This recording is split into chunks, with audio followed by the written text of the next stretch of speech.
ভাবে সালাত আদায় করতে হবে। আবু হুরায়রা রাদিয়াল্লাহু তাআলা আনহু বলেন, রাসূল সাল্লাল্লাহু আলাইহি সাল্লাম বললেন, সাল্লু কামা রাআইতুমুনি উসাল্লি। পৃথিবীর মানুষ, আমাকে যেভাবে সালাত আদায় করতে দেখছো সেভাবে সালাত আদায় করো। এই সময়ে তিনি বললেন না মহিলাদের ভিন্ন, পুরুষদের ভিন্ন। পৃথিবীর সকল পুরুষ নারীকে বললেন, আমাকে যেভাবে সালাত আদায় করতে দেখছো সেভাবে সালাত আদায় করো। আল্লাহ রাসূল তো বেঁচে নেই, তাহলে কিভাবে দেখবেন? তিনি চলে গেলেন, বলে গেলেন, আমি দুটো জিনিস রেখে গেলাম, কোরআন আর হাদিস। তাহলে দেখে সালাত আদায় করতে হবে। যখন তিনি বললেন যে ৭২-৭৩ দল আমার হবে, সবাই যাওয়া জাহান্নামে, একটি যাবে জান্নাতে, তা আগে তিনি দলের কথা বললেন, কিন্তু যখন সাহাবীগণ বললেন তাহলে একটা যে জান্নাতে যাবে সে দল কোনটা, তখন তিনি আর দলের নাম বললেন না, তখন তিনি বললেন মা আলাইহি ওয়া আনা আসহাবী, আমি এবং আমার সাহাবীগণ যে নীতির উপরে আছি তা জান্নাতি। আমি এবং আমার সাহাবীগণ যে নীতির উপরে আছি, এই নীতির উপরে যে ব্যক্তি থাকবে, আমার এবং আমার সাহাবীর নীতিতে যে থাকবে সেই জান্নাতি। তাহলে আর দল নেই। নীতি বলতে আল্লাহ রাসূল, নীতি বলতে সাহাবীগণ। এই নীতির উপরেই ইবাদত চলবে, এই নীতির উপরে কর্মজীবন চলবে, তাহলে আপনি সফল হতে পারবেন। তাছাড়া বাঁচার কোনো পথ নেই, কোনো লোকের দোহাই দিয়ে, কোনো দলের দোহাই দিয়ে আল্লাহু আকবার বলে সালাত আরম্ভ করবেন। আল্লাহু আকবার বলার পরে কোনো কথা চলবে না। সুন্দর করে ওযু করবেন, ওযু করে নিয়ে বলবেন, আশহাদু আল্লা ইলাহা ইল্লাল্লাহু ওয়াহদাহু লা শারীকা লাহু ওয়া আশহাদু আন্না মুহাম্মাদান আবদুহু ওয়া রাসূলুহু। এই দোয়া পড়েন, জান্নাতের 8টি দরজা খুলে গেছে। জান যেটা দিচ্ছি, খুব খেয়াল করে উঁচু করে এই দোয়া পড়ার চেষ্টা করবেন। আমরা যেটা পড়েছিলাম, মুখস্থ করেছিলাম, ওতে নেকি হবে, তবে কি নেকি হবে এই কথা আল্লাহ রাসূল বলেননি। আমরা মসজিদে যখন মুখস্থ পড়তাম, আমার চাচা খুব কঠোর মানুষ, লাঠির মাধ্যমে আমাদের মুখস্থ করাতেন। ওযু করার শেষে দোয়া পড়তে হয়, আল্লাহুম্মা জালনি মিনাত তাওয়াবিন ওয়া জালনি মিনাল মুতাতাহিরিন। আল্লাহ তুমি আমাদের তওবাকারীদের অন্তর্ভুক্ত করো এবং পবিত্র ব্যক্তিদের অন্তর্ভুক্ত করো। অত ভালো আছে, তবে এই দোয়ার মতো নাই। এটা বুখারী মুসলিমের হাদিস। যে একটু জিসেসে বলল, আশহাদু আল্লা ইলাহা ইল্লাল্লাহু ওয়াহদাহু লা শারীকা লাহু ওয়া আশহাদু আন্না মুহাম্মাদান আবদুহু ওয়া রাসূলুহু, তাহলে জান্নাতের সবটি দরজা খোলা হয়ে গেছে। জান, এরপরে আপনি আল্লাহু আকবার বলে সালাতে দাঁড়াবেন। আল্লাহু আকবার বলার পূর্বে কোন শব্দ চলবে না, বিসমিল্লাহ নয়, নয়তো নসিল আরবা রাকাতিন বললে আর সালাত কবুল হবে না, সবই গেছে। আমার মাঝাবি ভাইদের জীবনটাই গেল নিয়ত মুখস্থ করতে করতে। জানি না হুজুর কেন তাদের এভাবে ফাঁকি দিচ্ছেন, প্রতারণা দিচ্ছেন, আল্লাহই বলে যান। আল্লাহু আকবার, কাঁধ সামনে হাত উঠাবেন, এইভাবে করবেন না। আল্লাহু আকবার এরকম করবেন না, আল্লাহু আকবার এরকম করবেন না, আল্লাহু আকবার। আমার মুসলিম বোন মসজিদে যারা আছেন তারা তো দেখতে পাচ্ছেন না, বাড়িতে গিয়ে দেখিয়ে দিবেন। কাঁধ সামনে হাত উঠবে, আঙ্গুলগুলি আকাশের দিকে, হাতের তালুটা কেবলামুখী, এরকম, তাহলে সুন্দর হবে। আল্লাহু আকবার বললে ডান হাতের কবজি বাম হাতের কবজির উপরে রাখবেন।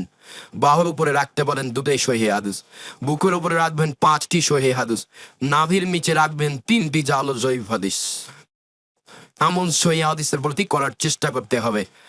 সুবহানাকা আল্লাহুম্মা ওয়া বিহামদিকা ওয়া তাবারাকা ইসমুকা ওয়া তাআলা জাদ্দুকা লা ইলাহা গায়রুক। এটা দোয়া পড়া যায়, এটা সুন্দর। তবে যেটা দোয়া মুখস্থ আছে, খুব তথ্যবহুল দোয়া, সেটা বলেন, আল্লাহুম্মা বাঈদ বাইনি ওয়া বাইনা খাতায়ায়া কামা বা'আদতা বাইনাল মাশরিক ওয়াল মাগরিব।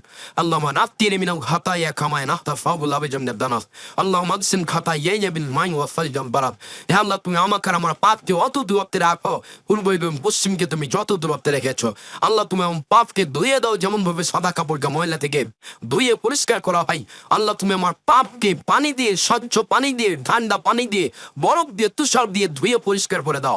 আউযু বিল্লাহি মিনাশ শাইতানির রাজিম। বিসমিল্লাহির রহমানির রহিম। বিতাড়িত শয়তান থেকে পরিত্রাণ চাচ্ছি। বিসমিল্লাহির রহমানির রহিম।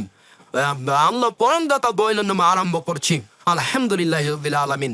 বিশ্ব জগতের প্রতিপালকের প্রশংসা। আর রহমানির রাহিম, তিনি হচ্ছেন পরম দাতা দয়ালু।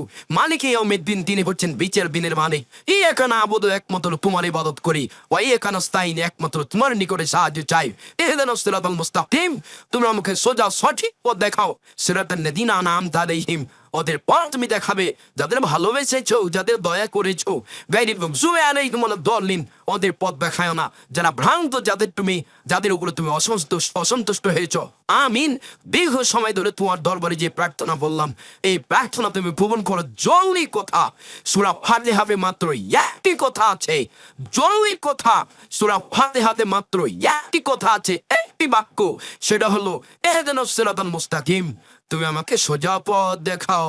কে বলছে দেওয়ানবাগি পথে আসো, কে বলছে চরমনয়ে আসো, কে বলছে ফুরফুরাতে আসো, কে বলছে খারেজি পথে আসো, কে বলছে শিয়া পথে আসো, কে বলছে সুন্নি পথে আসো, কে বলছে মাঝহাবি পথে আসো, আরো কত কি বলে, অনেক পথ। তুমি আমাকে সোজা সঠিক পথ দেখাও। শুধুমাত্র এই কথাটা বলা হয়েছে, এই বাক্য সূরা ফাতিহাতে রয়েছে। আগের বাক্যগুলি তাকে প্রশংসামূলক বলা হয়েছে, যেন আমার কথাটা মানে। দেখো, সব প্রশংসা তোমার, তুমি পরম দাতা দয়ালু। আমি কিন্তু একটা কথা বলবো, সেজন্য এত কিছু বলছি। তুমি বিচার দিনের মালিক। আরে সাহায্য তো তোমার কাছেই চাই, এবাদত তো তোমারই করি। তোমারই একটা কথা শোনো না, আমাকে সোজা পথ দেখাও। এই কথাটা আবার বলা হচ্ছে, ওদের পথ দেখাবে যাদের ভালোবেসেছ, ওদের পথ দেখায় না যাদের খারাপ বেসেছ। নেন, একটাই কথা। হঠাৎ কারো কাছে কিছু চাইলে হঠাৎ বলা যায় না, 10,000 টাকা দিন তো আমার ছেলের হাত ভেঙে গেছে। কে তুমি? বলার তো ঢং দেখছি খুব। আপনি তো খুব ভালো মানুষ, মানুষকে ঋণ দিয়ে থাকেন, কর্জ দিয়ে গেলে খুব বিপদে পড়েছি। যদি আপনি 10,000 টাকা দিতেন আমার খুব ভালো হতো, তাহলে রূপটা নরম হতে পারে। আল্লাহকে একটা বাক্য বলছেন, তাই এতক্ষণ যাবৎ প্রশংসা করলে খুশি হন। এই জন্য দোয়া সূচনায় যে তাকে কিছু বলা লাগে, তাকে যখন কিছু বলবেন তখন নরম হয়ে যায়। হ্যাঁ, আমাকে বুঝে আমার প্রশংসা করেছে, আচ্ছা ঠিক আছে, তুমি যা চাইলে আমি তা দিলাম, একটু বলার ঢং।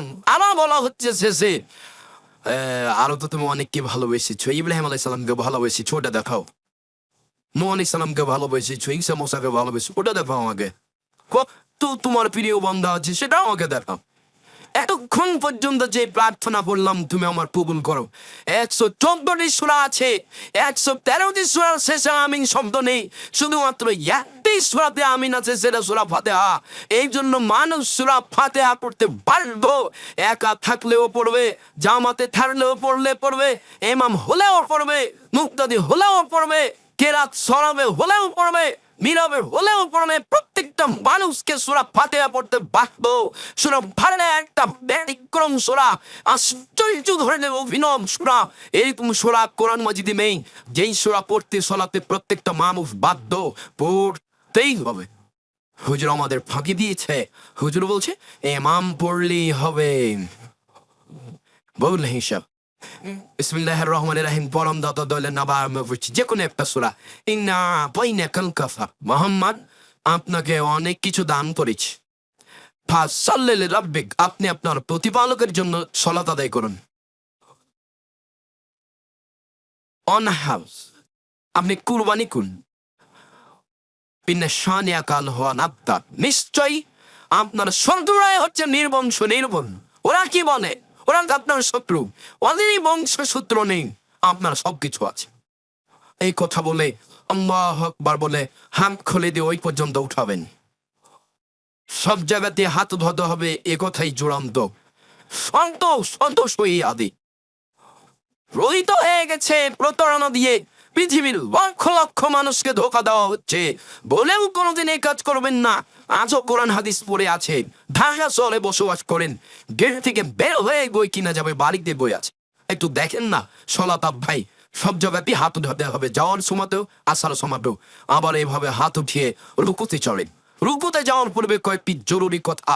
হাত দুটি রডের মতো সোজা হয়ে থাকবে, আঙ্গুলগুলি খোলা থাকবে, হাঁটুকে চেপে ধরে থাকবেন, কোমর থেকে সামনের ওজন হাতের উপরে থাকবে, পিঠে লম্বা হাতটা একবারে সোজা হয়ে থাকবে, মাথা উঁচু হবে না, মাথা নিচুও হবে না, পিঠের উপরে যেন একটা গিলাস রাখলে থেকে যায়, এইভাবে করবেন। আপনার স্ত্রীকে গিয়ে দেখেন এমনিতে হাঁটুতে হাত দিয়ে আছে, ওই সলাৎ হবে না। রুকু নেই যা, সলাৎ নেই তা। সিজদা নেই যা, সলাৎ নেই তা। অজু নাই যা, সলাৎ নেই তার। কি দিয়ে আমি বুঝাই? সলাৎ বলতে তিনটে জিনিস, অজু, রুকু, সমাদ। আপনি আজকে বাড়িতে গিয়ে দেখেন বা বলেন খালেদা একটু রুকু বলো তো দেখি, আপনি দেখেন এমনিতে হাত দিয়ে আছে, এমনিতে এমনিতেই সলাৎ আদায় করে, কোনোদিন ভাবেও না। রাসূল সাল্লাল্লাহু আলাইহি ওয়াসাল্লাম বাস্তব সলাৎ দেখাতেন মিম্বারের উপরে উঠে সাহাবীদেরকে। বুখারী মুসলিমের হাদিস। কে কাকে বুঝাই? আন্ধা কো আন্ধা পড়াতা হাইতে হবে না ওই ভাষায়। কেউ বুঝতে চায় না, বুঝাতেও চায় না। সলা সম্মানিত দিনী ভাই, এরপরে আপনি বলেন সুবহান রাব্বিয়াল আযীম, উঁচু আল্লাহর পবিত্রতা বর্ণনা করছি যতবার ইচ্ছে, 3 বার 5 বার 10 বার, বারের কোনো হাদিস ঠিক নাই, যে যা পারে। সাহাবীগণ বলছেন আল্লাহ রাসূল রুকুতে থেকে গেলেন সূরা বাকারা পড়ার সময় নেবেন। তারপরে আপনি উঠে আসেন সামি আল্লাহু লিমান হামিদা রব্বানা লাকাল হামদ হামদান কাসীরান তাইয়িবান মুবারাকান ফি বিয়া সামাওয়াতি মিনাল আরদ বিনা মা বাইনা মিলা বাসাতা শাইইন বাদু। আল্লাহর প্রশংসা প্রশংসা প্রশংসতা, বরকতময়তা মঙ্গলময় প্রশংসতা, আকাশ পরিমাণ প্রশংসা, জমিন পরিমাণ প্রশংসা, আকাশ জমিনের মধ্যে যে ফাঁকা রয়েছে এই পরিমাণ প্রশংসা। কত যে তুমি চাও আমি তো জানি না, যত তুমি প্রশংসা চাও তত তোমার প্রশংসা। এই বলে চলেন সিজদায় যাই। সিজদায় যাওয়ার পূর্বে আপনার সাথে আমার জরুরি কয়েকটি কথা। আপনি সিজদায় যাওয়ার পূর্বে প্রস্তুতি নেন। 7 হাড়ের উপরে সিজদা করতে হবে, নাক কপাল এক দুটাই লেগে থাকবে। নাক আছে কপাল নেই, এখন সিজদা হয়নি।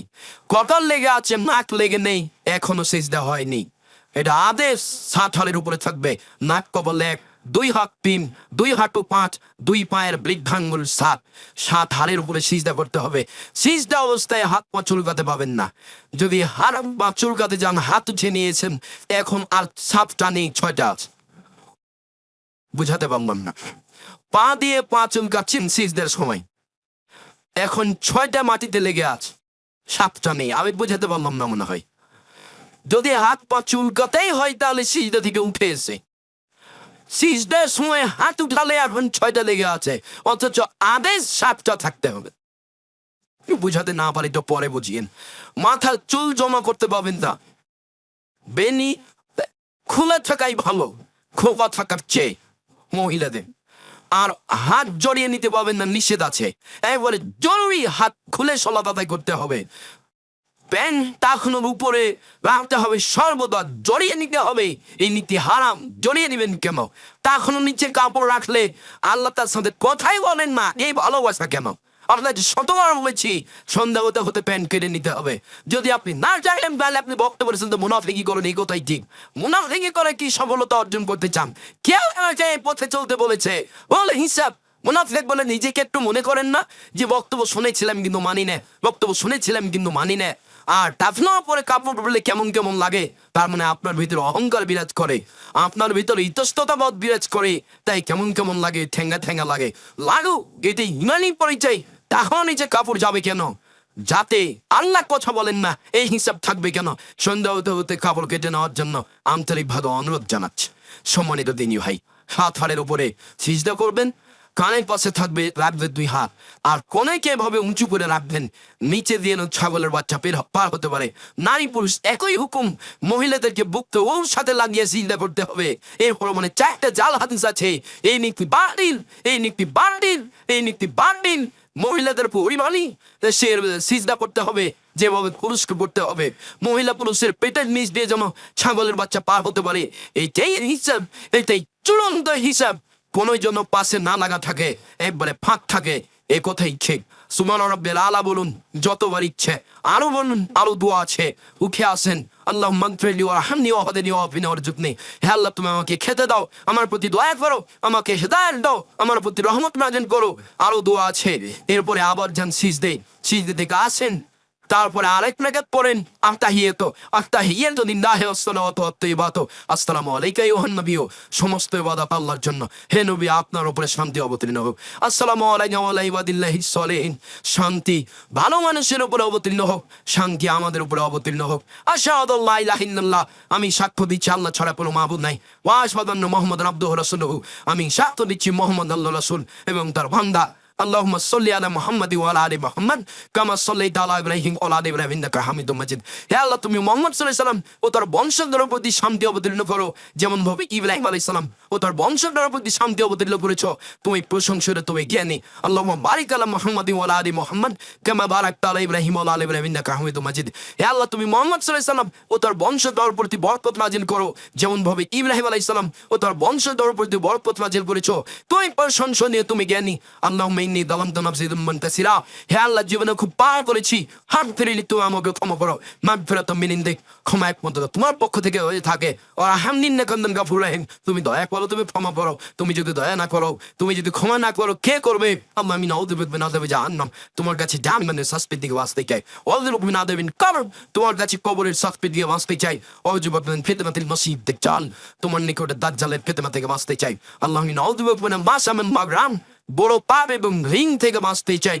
আরো যত দোয়া কোরআনের আছে হাদিসের আছে সব পড়েন বিশেষভাবে রব্বিক ফিরলি ওয়ালাইগুলা দাইয়া ওয়ালামান দাখালা বাইতে মুমিনান ওয়াল মুমিনিনা ওয়াল মুমিনাত আল্লাহ তুমি আমাকে ক্ষমা করো আমার বাপ মাকে ক্ষমা করো সকল পুরুষ নারী মুসলমানকে ক্ষমা করো বিশেষভাবে রব্বির হামহুমা কামা রাব্বায়ানি সাগীরা আরো আসসালামু আলাইকুম ওয়া রাহমাতুল্লাহ আসসালামু আলাইকুম ওয়া রাহমাতুল্লাহ এই হবে সালাহ এখন যা হবে তা জিকির সম্মানিত মসজিদের মুসল্লি আমরা আপনাদের সামনে বলছিলাম সালাত আল্লাহকে ডাকার একটা ব্যতিক্রম মাধ্যম শুরু থেকে শেষ পর্যন্ত আমরা আল্লাহকে কিভাবে ডাকি তার একটা নমুনা পেশ করলাম আল্লাহ আমাদের যারা মারা গেছে তুমি তাদের কবরের শাস্তি মাফ করো আমরা যারা অসুস্থ তুমি তাদের আরোগ্য দান করো আমরা যারা বেঁচে আছি তুমি তাদেরকে তোমার আসলের পদ্ধতি অনুযায়ী চলার তৌফিক দান করো যারা অসুস্থ হাসপাতালে আছে বাড়িতে আছে এখানে আছে অসুস্থতার জন্য দোয়ার দাবি জানিয়েছে আল্লাহ তুমি তাদের আরোগ্য দান করো আমাদের যারা মারা গেছে তুমি তাদের কবরের শাস্তি মাফ করো তাদের কবরকে প্রশস্ত করো তাদের কবরকে আলোকিত করো